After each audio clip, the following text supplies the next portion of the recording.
Jess. Hi, how are you? On. We're just waiting for the other puppy and Jen as well. Jen's just having some internet issues, but she'll be on in a minute. Okay. How's Yukon tonight? He's good. Yeah. He's just got back from his walk. Nice. Yeah. Looks very ready to play. Yes. When does he never want to play? How was your week? Not too bad. Pretty, mellow because of COVID. How about you guys? It's same old, same old. It feels like it's Groundhog Day. Oh, you know what? That's the perfect way to put it. Did you guys listen to the update today from Ford? Bits and pieces, yeah. Yeah. Sounds like Yes, there's Jen. Hey, you. Hey, how's it going? Yeah. Nice to see ya. You too. How you doing? I'm good. How are you? Hey, you haven't changed. You look the same as like 15 years ago, Genevieve. That's nice. I'll take that. Hey, how do you do it? On screen, too. I have no idea. Couldn't answer that question for you. It's probably because it's the screen. Well, we'll chat later. I'll let you guys get to your training, but For sure. coffee for sure. Okay, sounds good. Yeah, Jen, we're just waiting for our other puppy, but Okay. Put that spell in that. How's it going with you guys, though? How's Yukon? He's good. Yeah, good. He's a little bit on the bitey side of life, but like teething bite, like nibbling, Right, of course. jumping up on counters. Well, just checking things out, Right. It's a constant battle. Yeah, doing he's okay, getting though. bigger too. exactly. I know. He's growing into his paws a little bit. Yeah, I bet. How are your two dogs? Oh, they're good. They're pretty good. They're happy that mom's home a bit Nice. more. Yeah. Oh, there we go. There's our other puppy. We were just saying, Jen, before you got on, it feels like Groundhog Day with COVID. Just the same thing. All right. Doing good things. Yeah. I bet, eh? Puppy life's a busy life. All right. So now that everybody is here, actually, how has your week gone? Got a couple battle scars this week. Oh dear. That's to be expected, right? Hopefully nothing too bad. No, they're not that bad. That's good. Any Puppy nipping and jumping. Yeah. Yeah, biting the ankles now. Okay. Ankle biting.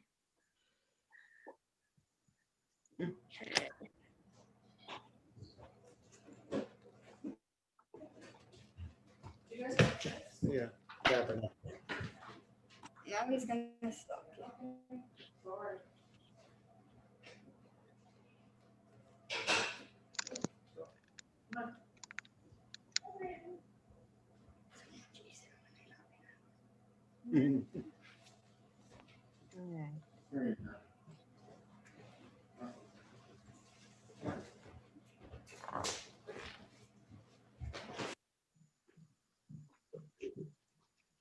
Where'd Jen go? Devil. All right. Yeah. Now mine's being spotty. Okay. First it was yours, now it's mine. It keeps saying it's unstable, so bear with Okay. me. Actually, you know what? Okay. I was trying to show off my cute dog, but it's covering my internet, so that might be Oh. that might be what it was. All right. All right. Yeah, man. So now we are going to get into the fun stuff, the actual training with our puppies instead of just talking the whole time. So this week we are going to be working on our basics. So, like our sit, our down, we'll be teaching you guys something new, most likely new, which is our find it and our touch. I'm sure you guys have obviously taught your puppy sitting down already. That's usually one of the first things that people teach, but we'll just go through it quickly again. We'll teach you how we do it. But of course, if you use another signal, like another hand signal or even another cue, feel free to use that just to keep it consistent.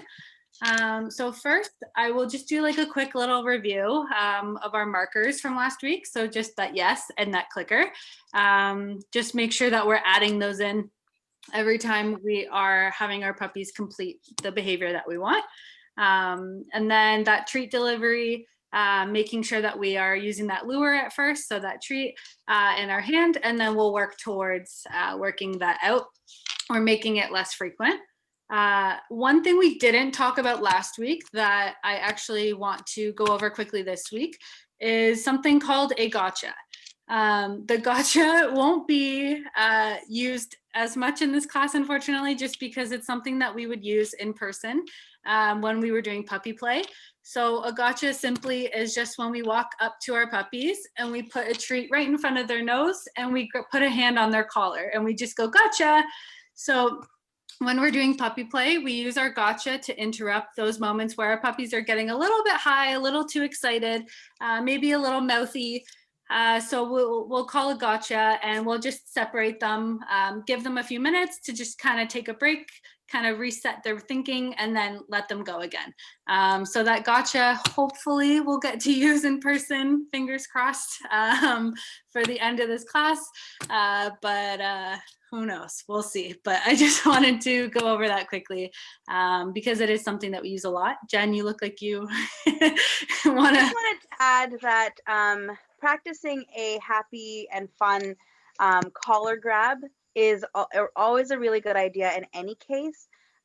We use it a lot in class when we're doing puppy socials, but on a day-to-day basis, it's still a really good habit to get into, so that in the event that you ever have to grab your puppy's collar when they're feeling anxious or worried, or if they're possibly about to or in the middle of a dog fight or something of that kind, some kind of danger, if we practice making the gotcha, the collar grab, a fun and enjoyable situation, then what ends up happening, instead of breaking up a dog fight and putting your hand in the collar and getting bit just because of dog nature, what ends up happening is when you put your hand in your dog's collar, their brain kind of goes back to the memory of how they learned it.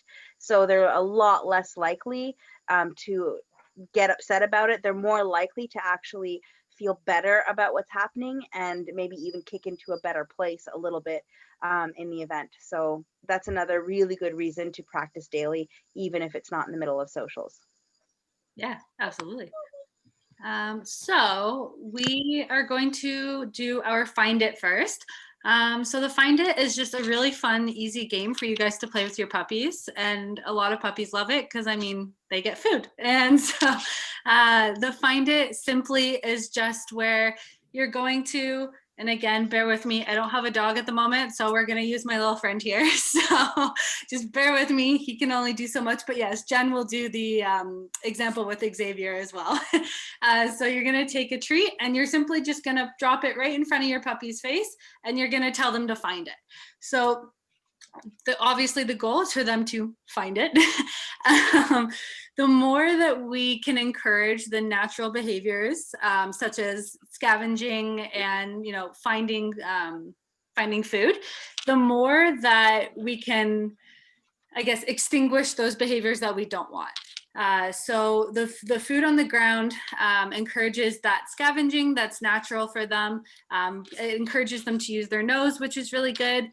And it often can actually snap them out of that crazy little land shark mode. So, when they're biting your ankles, like you were saying, or when they're, going after your hands, it can actually break them out of that. So after class, I'll send a quick little video. One of our trainers has a puppy named Gypsy, and she posted a video the other day of Gypsy doing zoomies, and she actually had Gypsy come run up to her, and Gypsy was about to bite her ankle. And so Megan just went, find it, and threw a treat, and it actually broke Gypsy out of that and caused her to not get bitten. So this find it can be very helpful when they are trying to bite your ankles.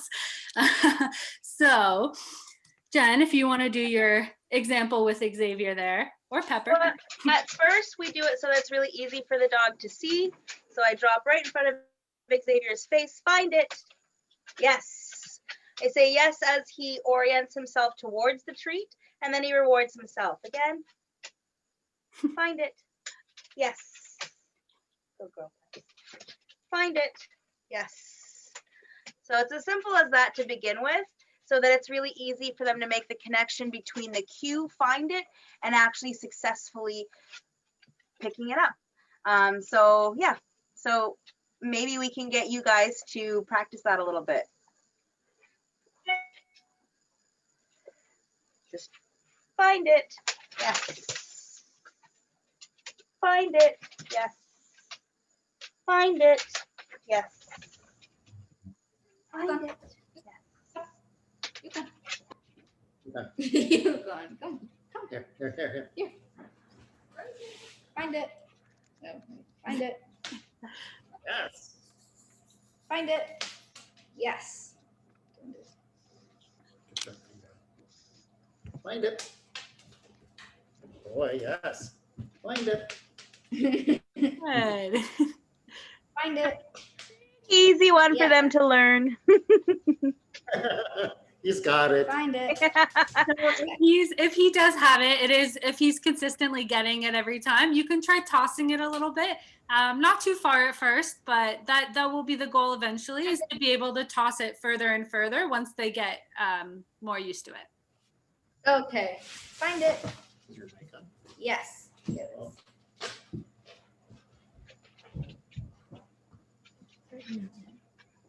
You got it. You got it. You got it. Find it. Yes. Yeah, good with both of them. They're both doing great. Oh boy. Find it. I'm done. All done. Find it. Yes. Pepper's like, Mom, that's me. Find it. No, that was Pepper. Yeah. Well, you know her voice. Yes. I do now. Flip. Yeah, so eventually what we can do if we get more snow, I mean, we don't really have snow right now, but we can use our environment to help us with find it. So we can toss it into those snowbanks once they become, a little bit better at find it. We can toss it into leaf piles in the fall, or you can even use like a snuffle mat. I think Jen talked about snuffle mats last week, I think. Just a mat, yeah, maybe if you have one, I don't know if it's. I don't. Oh, I do actually. I'll be right back. Okay, perfect. So it's just a mat on the floor. It has little, I don't even know how to describe it, but they use their nose and they like look for food in the mat. Jen will show you. It's a lot easier to see it, to visualize it. But that's actually just a really easy, fun way for them to even eat their dinner. You just throw it in the snuffle mat and let them go at it, and they'll sniff around and they'll. Yes, perfect. That is exactly what I was trying to describe. Thank you. Yes, that's awesome. Yeah. So yeah, if you just throw the treats in there and let them go find it, and it'll keep them busy as well. If you guys need a break from that that biting. Oh, there we go. Yeah, they actually they had a snuffle mat too, but. Oh, nice. So there's all kinds of different ones. You can even get ones that have like pockets and things that the dogs need to pull on. So things like that. You can get really creative. You can make your own. Yeah. You get one of those hold mats or something from the dollar store and just weave some fabric. So if you're about to throw out an old shirt or old pair of pants, you can just cut it up and feed it and just kind of feed it through something with holes. Even a little basket like from the dollar store, I've done that before, is just weave it in the basket, and then you have a basket of snuffle. Kind of fun. Okay. Is that Yukon? Oh no, that's probably Pepper, isn't it? Talking. Yeah. Yeah. Pepper. It's like, I'm not sure if that's one of our puppies or Pepper. Just one other, you can also use a blanket. I know Jen talks about hiding tennis balls in a blanket sometimes, but you can also do treats, kibble, just something, a little cheap toy that you guys have at home most likely. Another one that gets kind of fun, you can put it in like the crease of like your knee or like in your arm if you really want to make it a little trickier, and you can kind of put it in there and then tell them to find it. You might have to give them a general direction as to where it is, but that can make it a little bit harder. Another thing to find it is if they are having a hard time finding the treat, which it didn't look like either of them had a hard time at all, but if they are, I wouldn't point directly at it. I would point kind of around it so that they are still having to use that nose and they are still having to think for themselves about where it is. But there's nothing wrong with us helping them out a little bit and giving them kind of a general, hey, it's over here in this area. You can also use Find It on a walk. So if you are especially going for walks now during COVID where we have to stay away from people, you can use that Find It to bring them away from another dog, another person. I know it can be hard greeting people when you have a puppy because they're just so social and they want to jump and say hi. So if you are heading towards someone and you want to, you think you want to maybe go off to the side, you can just toss that treat and tell them to find it, and it'll help bring your puppy away from whatever you want them to bring them away, or whatever you want to bring them away from. Same with scary noises.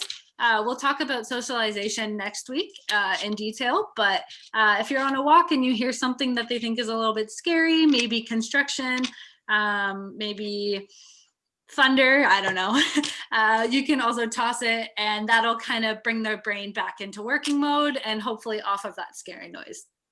So we can now move on to touch, which is another great one. It's also a really good game that's fun and easy to play with your puppies.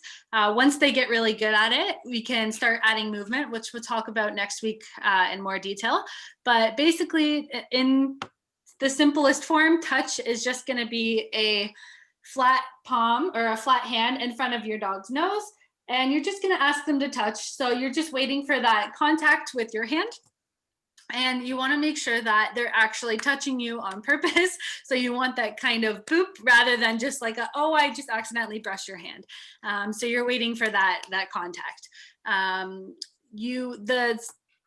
One of the reasons we do touch is it's the start of targeting. So you can bring their nose onto a target. So that's when you can get into those fun games where you do targeting. Even like in agility, you can use targeting. So that's when you get into those more fun activities. You don't need a treat in your signal hand. So if I'll just pretend, normally if I have a treat, I will kind of hold it in the palm of my hand like so. But for this one, you don't need a treat in your signal hand because puppies are naturally curious and they're gonna wanna check out your hand. As soon as you put it out for them, they're gonna wanna investigate why you're giving them your hand. So we don't need treats for that, or like we don't need our lure for that. So simply you're gonna ask for the touch. If your pup is having a hard time touching your hand with their nose, you can like wiggle their fingers, try and get their attention. Sometimes it's hard for puppies to do the touch because they think you're asking for a sit. So you can also do a fist bump. So you can just do like a flat fist bump instead of the touch. So Jen, there you go.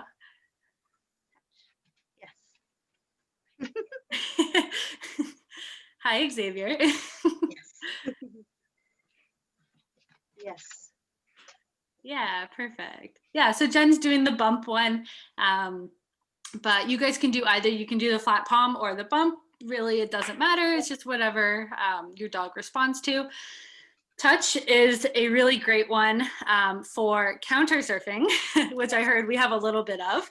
And if you want them, let's say if they jump up on the couch and you don't want them on that couch, you can ask them for a touch, and that will guide them away from the couch or the counter. So hopefully they won't be counter surfing as much anymore. So let's give it a shot. Let's try a couple touches with our puppies and see how that goes. Make sure it's your pup's nose touching your hand and not the other way around. Yes, yeah, don't move your hand. Let your pup come to you. Yes. Good boy, yes. Yes, good job. Yes. Yes, good job. Have you guys done touch with Yukon before? Yes, good. We sort of read the book, so That's what it's for. Yeah, we said, oh, may as well see what we're in for this week. So Yeah, no we worries. decided For sure. a few days ago. I was gonna say that's a very good first touch. I don't normally see them do it that quick. Somewhat we cheated somewhat. Touch He's is really great hungry. for guiding your pups too. One of the ways that we get away from doing so much luring. We can guide without food with touch. Kind of nice. Right. Oh wait, there's one even on him. Lie down. No, I can't down. see him. What's that? Out of time. Let's grab some more. But they-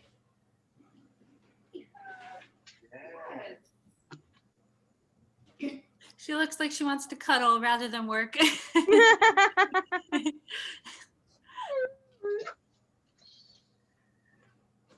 Lie down. Yes. Good boy. He's hungry. Let's try and get one or two more from our puppies, and then we'll do a quick little play break just to give them a break. Yes. Touch. Yes. Touch. Yes. Good boy. No more. No more. No more. That's it. Cute. All right, if you guys want to grab a toy or two, and we'll just have a quick little play break. Give them our little boxer friend looks like she wants to play.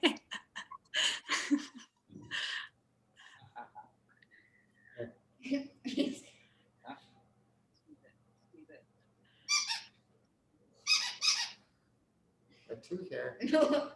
Come on.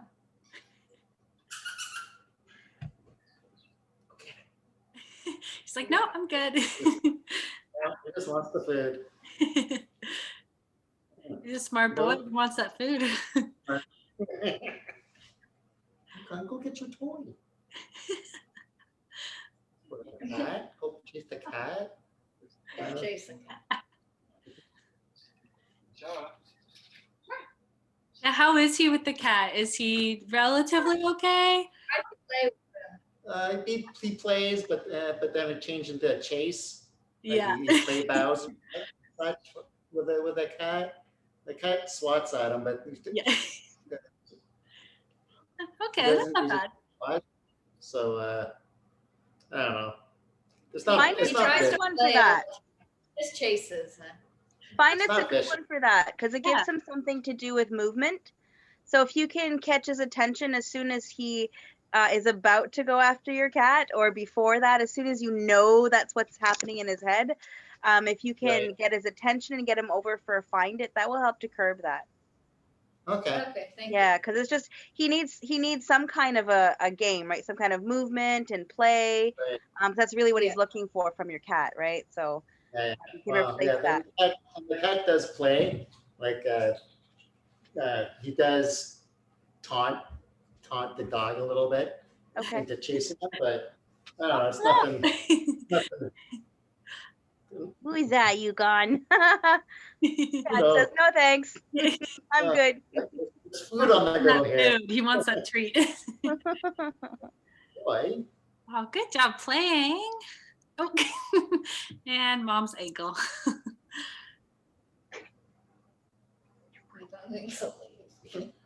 Wow.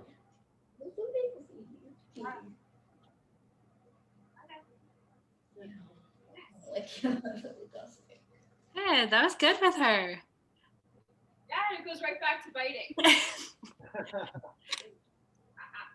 Ouch. And stand up.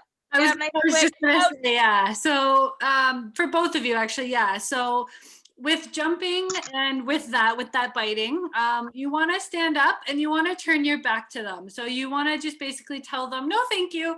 If you're gonna bite me and you're, oh, Shara, if you're gonna bite me and you're, They need to just step over the baby gate. You have a handy little setup there. I would just step over that baby gate and take yourself out. oh, Shara, Oh, life's tough for a pup. yeah, Good shake off, little girl. yeah. Good girl. And then you can come back in. Kind of just reset. See if you can get her right into a touch right off the bat. Oh, no. Ah. And step back out. Yep, she's got to lose you every single time. Yeah. Oh, bunny. There she goes. Good girl. Good. Come back in. See if you can get your hand right in front of her for a touch. Yes. Yeah, good. Good. And then toss it for find it, maybe. Just gonna say Yes, that, yeah. find it. Find it. Find it. Yeah.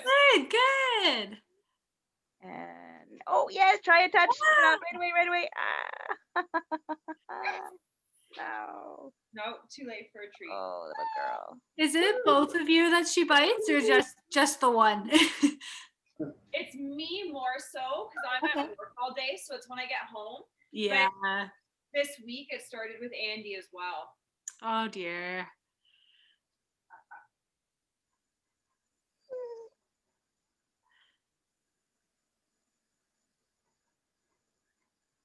Yeah, there we go.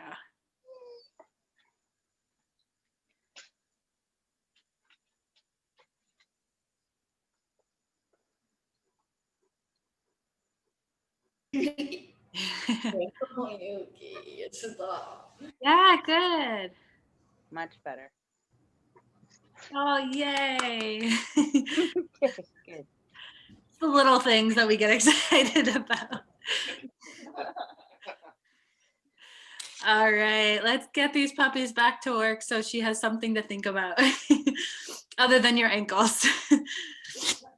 So we're gonna move on to our sit. Again, I'm sure you guys have been working on this, but our sit, it's really good to practice regardless, even if you guys have been working on it. We're going to kind of do a little bit of a reset. Hello, Pepper. We're going to do a reset, and we're going to challenge you guys to not say the word sit and not say the word down for the next week. So the reason that we want to start with no verbal is because they, as I mentioned a little bit last week, they learn in snapshots, they learn in chains. So we want to make sure that they actually know what the hand signal sit means. In certain situations, such as when I had my previous dog, she went deaf around the age of 10. And so I could ask her to sit all I want, but obviously she has no idea what I'm saying. So that hand signal really came in handy when I had to get that sit from her or that down. And if you're out and about, let's say pre-COVID times, if you were, at a dog park or with a bunch of people and it's really noisy, the puppy might not be able to hear you when you're saying that verbal cue, like sit, sit. So we don't want it to be washed out and become white noise. So we want to make sure that they know both the verbal and the hand signal. So we start with that hand signal and then we'll add in the verbal next week. So for this week, I just encourage you to try and not say it at all. I know it's tricky for myself, even it just kind of comes out sometimes. So I will demonstrate our little sit here with my little friend, and then Jen will do it with her real dog because it'll be a lot easier. But for our sit, we just do a flat palm up to the sky. So we just raise it. We don't want it to go too high. We just want it to be enough for our dog's nose to follow our hand. As soon as that nose goes up, that bum will come down and we'll get that nice pretty sit. So Jen will demonstrate as I add a few more points here, but watch Jen's lovely Xavier and Pepper. So sit can be really helpful, especially nowadays when we're all on Zoom so much. If you guys want to kind of do like a sneaky training where you don't want to talk because you're on Zoom with work, but you need your dog to sit or, you know, back up out of your space, you can kind of just work on that hand signal and, you know, sneakily off camera, you can ask them to sit and they'll sit. Well, that's the goal anyway, that they'll sit. If you're in the kitchen making dinner, you can ask them to sit, or we'll work on another exercise called On Your Place later. But that sit can be really useful in many different ways. And it's really good for teaching them patience, which is something that is tricky for puppies, I'm sure. So that was a beautiful sit, Pepper and Xavier. Beautiful examples. So when we are starting our sit, I would recommend having a lure in your hand, just so that you're rewarding each time that they sit. And then of course you can wean it out as we go. Or if it's really too easy with that lure in your hand, feel free to not use it at all. So let's do a couple of sits if we can. Yeah, let's do maybe two or three.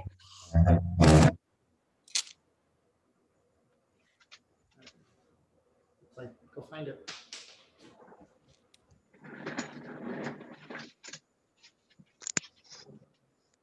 Boy. Beautiful. One. Shara is very interested in playing, it seems. You go. Nighttime zoomies. Yeah. Beautiful, Yukon. Good job. Good boy.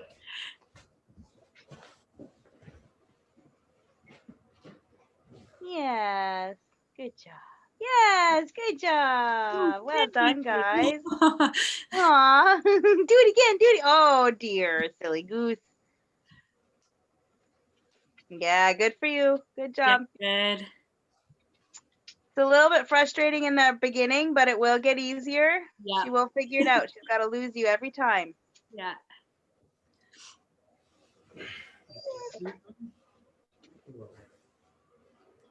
Can I even see him? I don't know. Yeah, they can. Yeah, we can see most of them.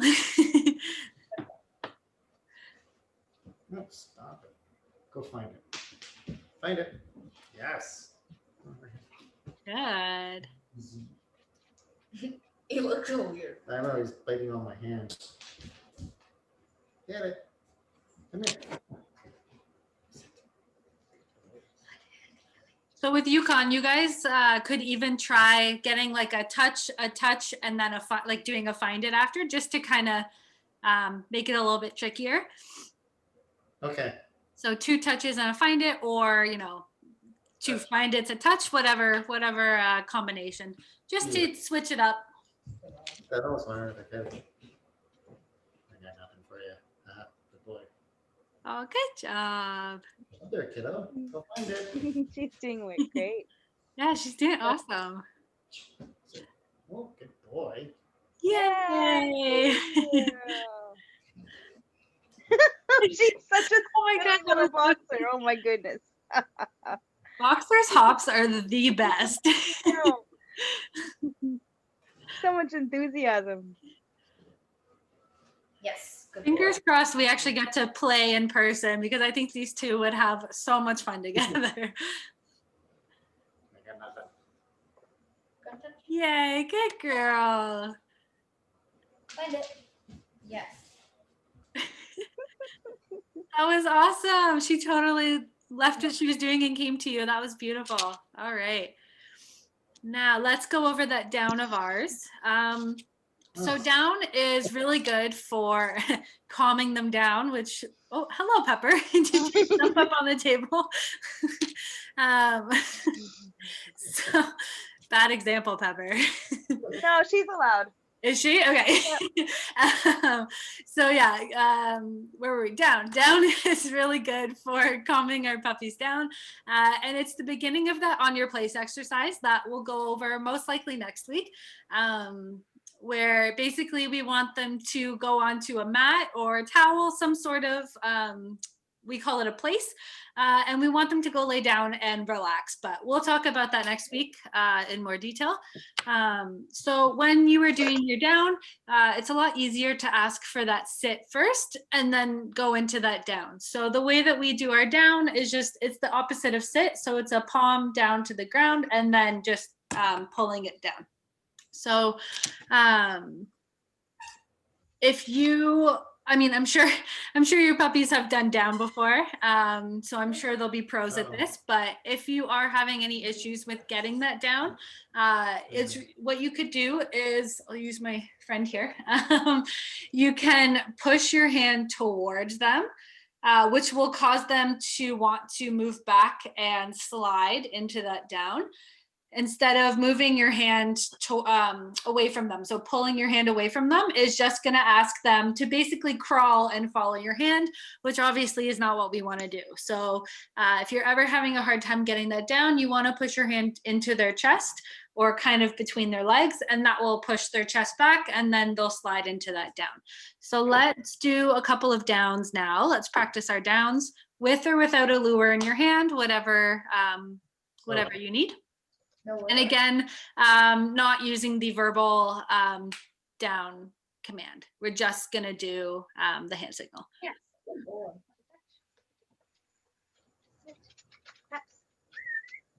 Yes. Good job, you. Someone's been practicing. Well, COVID times, you got nothing else to do. Exactly. Exactly. You know what? Since both of our puppies are masters of sitting down, I'll move ahead. I was going to teach this next week, but I'll teach it this week instead. We're going to do what we call a puppy push-up. So a puppy push-up is a sit to a down to a sit. Those three movements are one repetition or one puppy push-up. So when we are teaching our puppy push-ups, we want a reward for each of those steps. Just to get them thinking, just to get them used to the sit down sit, because that sit from a down is usually where they get a little sticky. So because you guys are both really good at your sit and your down, you could even ask for the sit and then the down without a treat. Give them the treat once they lay down, and then when you ask for that sit back up, then you would give that second treat, if that makes sense. So let's try a couple puppy push-ups. So that sit, down, and then sit. Pepper, that is beautiful. She tries. Sometimes she's pretty good. Good boy, yes. He thinks you throw it. It's too easy for him, my goodness.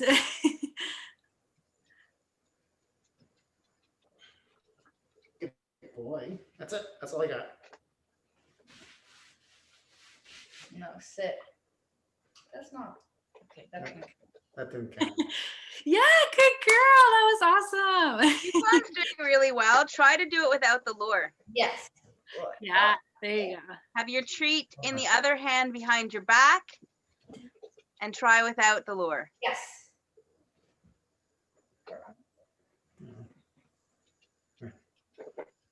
Yeah, he's got it. He doesn't need a lure. Good girl, Shara. That's Good awesome. job. Yes, good. He's on it. Yeah. So once you're seeing that behavior is happening that quickly, start to work without the lure in your hand and Okay. mark and reward after. All right. Okay. Good boy, Yukon. Sooner you can get started with that, the better. So Okay. Good boy. Touch. Yes. Good boy. Oh, you got Yeah, one? good girl. You got it down. Yes, good boy. Sit. Yes. Down. Sit. Sit. Yes. Good boy. No more. No more. That's it. So Oh, look at her. Good girl. Oh, got Oh, distracted. something caught her attention. Got distracted. She's like, wait a minute, did something move? I love puppies. Yay, that was so good. Awesome. Good Good girl. job. You guys are doing great.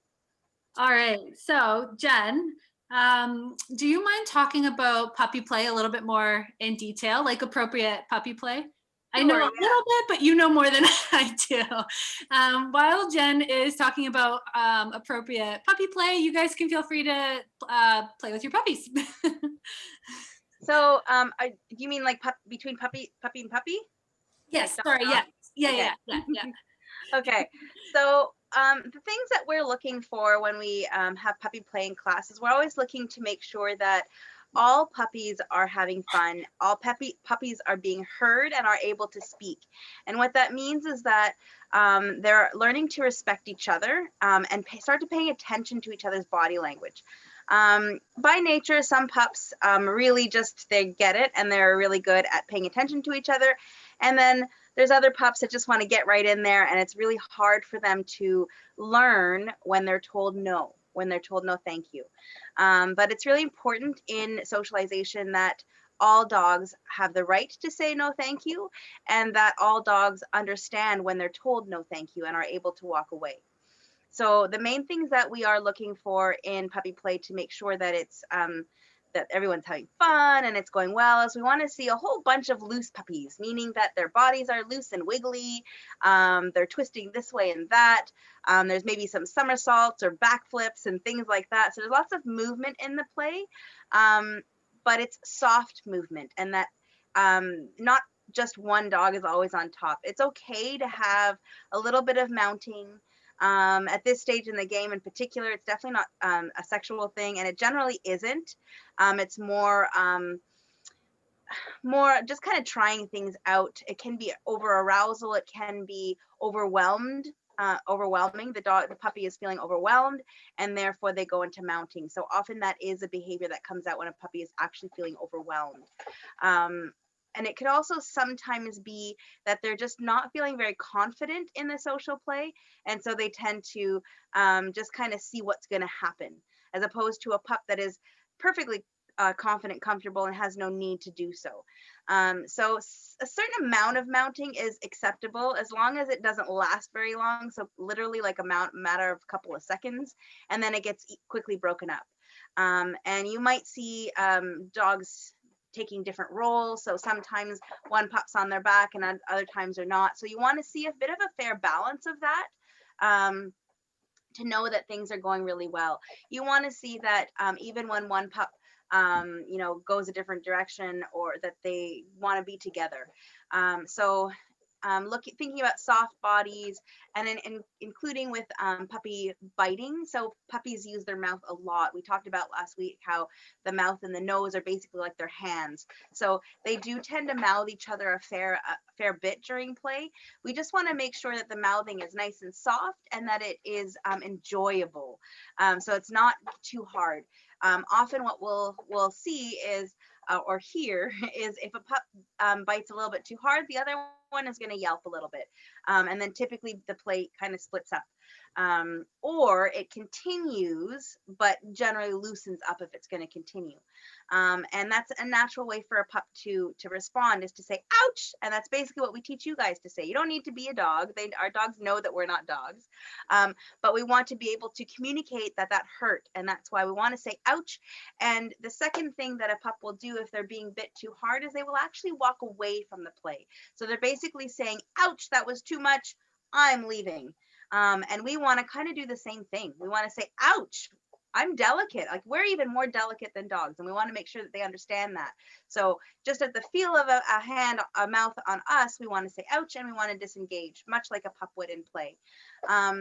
in any opportunity or any situation that we feel there might be one puppy that's too aroused, or the play isn't quite fair or isn't enjoyable for both dogs, then what we will usually do is kind of give them a break from each other and see what happens. If we had a bully dog, just meaning a dog that's the one that has the more energy and is maybe being a little bit more overbearing, if we remove that dog and the other dog comes over and is kind of like, hey, why'd you stop playing? Then that tells us that it actually wasn't too bad. And then it's probably okay to go back again. While we monitor, of course. However, if we time out or remove the puppy that was a little bit too much, and the other pup walks away, then we know that it was time to end, that it indeed was a little bit too much. And I said it's time to end, but I always want to make sure that if I am ending a play session because it was too overwhelming or too rambunctious or whatever the case might be, I still want to make sure that I end that play session as pleasantly as possible with a good memory in my pup's brain. So while I may not let the pups play again because maybe it is really too much for that pair or that group, I'm still going to do something positive while they're in the presence of each other. So I might, if it's easy for my pup to sit and touch, I might do a sit and touch, and then I'm going to end, then I'm going to walk away. So that's kind of how we operate. And also keeping in mind that puppies also turn into tired toddlers. So try to keep socialization to a safe time. One of the things that I would often see going to a dog park is dogs that are in there way longer than they're comfortable being in there. So you can see them going from having fun to maybe hiding under a bench or trying to get away, or maybe they're playing a little bit rougher than they were 20 minutes ago. And that's simply because they are in that tired toddler stage. They need a break. So they're going to respond in two different ways. They're either going to try to get out, and if they can't get out, it might turn into a fight, or they're going to just feel very agitated, and therefore their reply to play will be agitated. So it's kind of like that tired toddler that goes from passing the toys over to throwing the toys at each other. So we want to make sure that our pups are enjoying every minute of puppy play. In class, and you guys will get a chance to socialize, because as soon as we're open, we are going to make up for some of the socialization that your pups have missed, because that's really, really important to us. That's one of the most important things to us at Positive Plus. So we'll make sure that we get that in for you. But you will see that we don't, even if we have a 45-minute play session or a social play, there isn't going to be 45 minutes of solid play. It will be broken up. There will be interruptions where we're doing a little bit of training or reminding our pup that they can do something in the presence of other dogs. So we will do that kind of thing. We'll do gotchas, as we talked about, grabbing the collar, so that they are able to find balance, so they can take little breaks from each other and realize that there's other things to do, and also remember that there are human beings around. If we don't do a little bit of leg work in the early stages of our dogs learning to socialize, unfortunately, we can end up with a dog that goes into the dog park and isn't coming to us at all until they're just exhausted. And then, of course, as we just talked about, that could end up in some not so great situations if our pup's exhausted in the dog park. So it's really important that we do right from the get-go teach our dogs that we're always there. We are going to engage with them sometimes, and that it's okay for them to come over and work with us for a little bit, and then they can go back. And that also helps us to monitor how our dog is feeling. If our dogs never come over to us, it's really hard to gauge how they're feeling. Whereas if they come over to us and we realize that maybe they are a little bit agitated, maybe they're taking their treat a little bit too rough, or whatever the case might be, then we can get the hint, okay, you know what, time to go home now, or time to do a settle or something like that.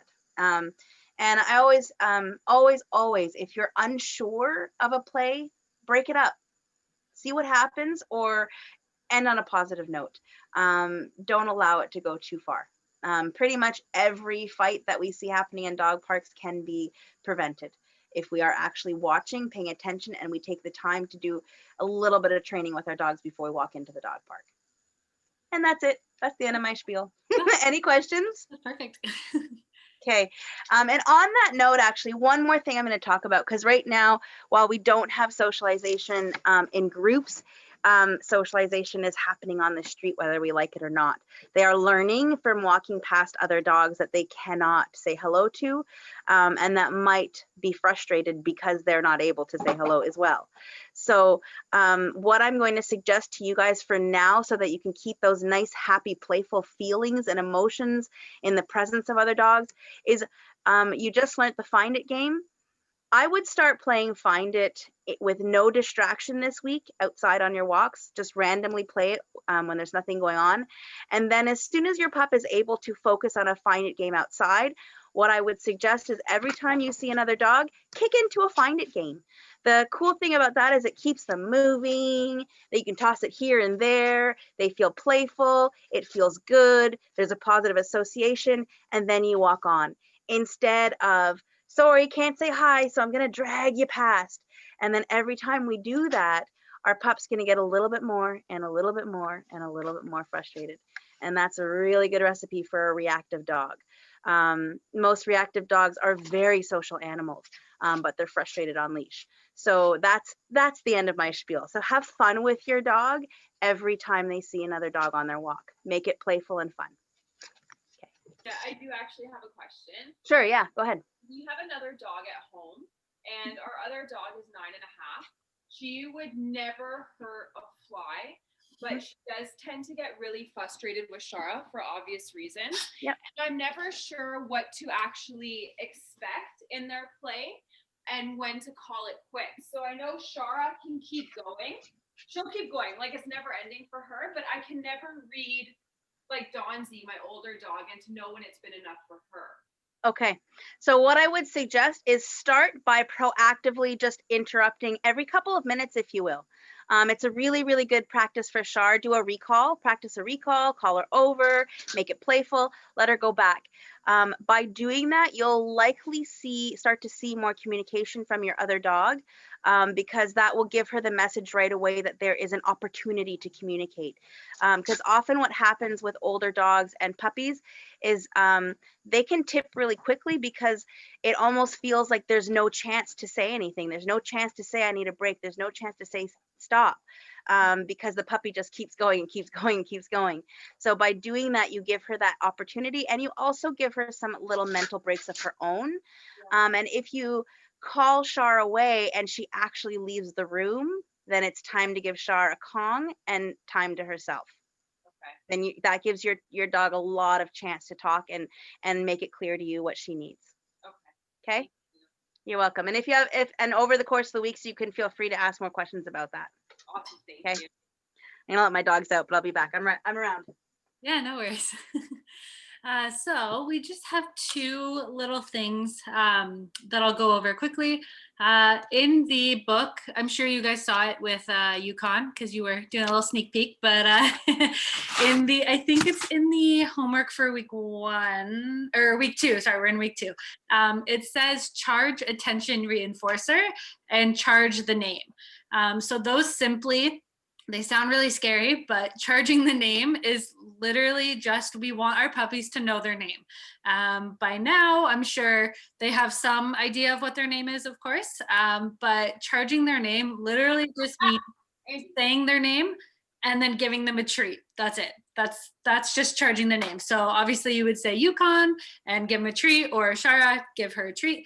Jen, I don't know if you want to do an example with Pepper, where you yeah, exactly. There you go. So again, super easy, but we just want to make sure that they know their name, and that it doesn't become white noise. Because if we're going, Pepper, Pepper, Pepper, Pepper, Pepper, like that's they're gonna tune us out, right? So we want to make sure that they do know their name and that we're using it appropriately. And then charge attention reinforcer is simply just a sound that you make that will get their attention. So you can make like a clicking sound. You can make like a kissy sound. It sounds, I look crazy on the street, but I tend to go ba ba ba ba ba, and like I look crazy, but it works. Dogs will look at me and they'll go, huh, that's an interesting sound. And same idea. You're just gonna make that sound, and then you're gonna give them a treat, just charging that sound. So you guys can obviously pick whatever sound you want.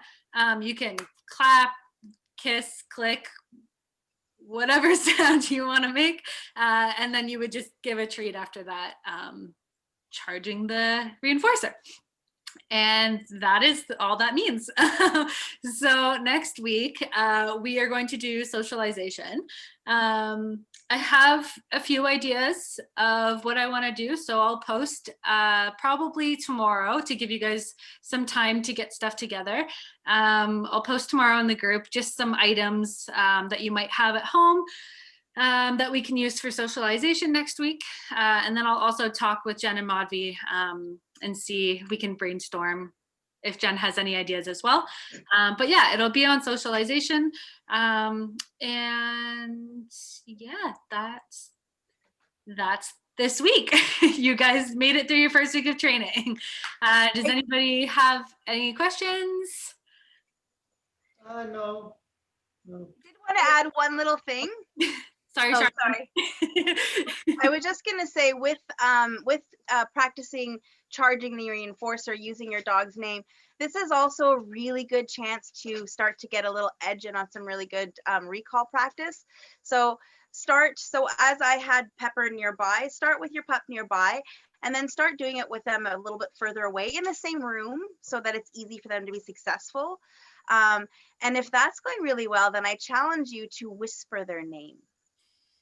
Because if your dog can respond to their name whispered, you're doing pretty good. So, and you know how good their hearing is. They don't need you to say their name very loud. But if they're not practiced with it, it's not as meaningful. So practice whispering. First start with a normal voice and then practice with a whisper. Okay. Sounds good. And you had a question? Yeah, so we also have an older dog who's I think 10. And sometimes she gets mad at Yukon. Should we just like let that happen just to like show him, or like She gets mad at him? Yeah, our older dog gets mad at Yukon. Oh, okay, yeah. And what does that mean? So tell me a little bit about what that means, though. What does he do? What is he doing? He's like fed up. So should we just like break it up after a little while? Yeah, help him out a little bit. It's okay for him to tell Yukon off, so long as it doesn't turn into anything big. It's kind of like siblings, right? You get mad at your sibling, you're gonna tell your sibling off, but as long as it doesn't turn into a full-blown fight, then that's okay. But it's also important for your other dog to know that he can move away and that's acceptable. So usually and also too, it's important for Yukon to know that it's okay to walk away as well. It doesn't have to feel bad to walk away from him. So usually what I suggest is before your other dog gets really upset, you can interrupt. If you see small little pieces of tension, I would proactively interrupt. That will help him to feel a little bit better about their interactions. But even if it is a growl or whatever, growling is okay. It's much better than biting. It's talking. We want our dogs to talk, and that's how they talk to each other. So if there is a growl, I would help them both move away. And so that they both learn to move. It's not just stay stationary and get angry. It's say no thank you and then move.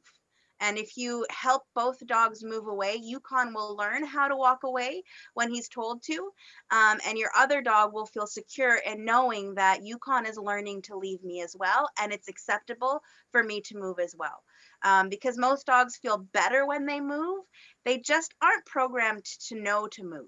They're programmed as reactive animals, and so they're going to be reactive animals, and they stay stationary often, but they can learn and appreciate moving, but we do have to show them sometimes. Okay, thank you. Yeah. Also, Shara, oh my God, that is so cute. She's I know, jumped she's to her- tired now. Yay. What were you gonna say? I was just wondering if I can be included in the group as well. Oh yeah, of course. Yeah, absolutely. I will definitely add you to the group. Are you not? Aw, Are you you not guys out? tired- Like, it's just. tired puppies. Is it just Andy in the group right now? Yeah. Yeah. Yeah. No problem. I will add you for sure. Yay, we did our job, Jen. They're both tired and sleeping. Success.